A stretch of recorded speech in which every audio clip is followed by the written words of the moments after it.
এখন হচ্ছে যে এখানে মাংস পোড়াটা আমি দিয়েছি, উপর দিয়ে গ্রেভিটা দিয়ে দিব।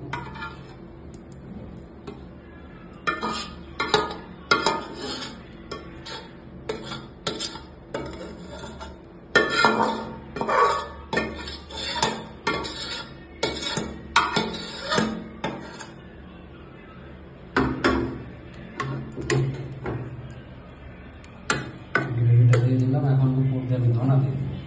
ধনা পাতা আমার খুব ফেভারিট, আমার আর মামুর বেটা রাজশাহী বাসা ধনা পাতা খাবো না এটা তো হতে পারে না, ধনা পাতা খেতেই হবে। রাজশাহীর সাথে নারায়ণগঞ্জ থেকে নারায়ণগঞ্জের ধনা পাতা খাই, মজার জিনিস তো।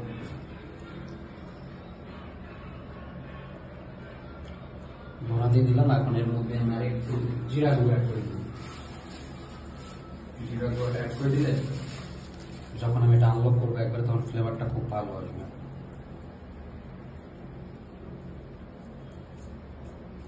জিরা গুঁড়ো অ্যাড করে দিলাম, এখন এটাকে আমি সিল করে দিব। এই পাতিলের ভিতর হচ্ছে এই যে এমনি সিল করা যায়, একদম লক হয়ে গেল, এটা মোটামুটি ভাবে থাকবে এখন। আর এই ফাঁকতে আমরা রাইস উঠাই দেবো। Stay tune.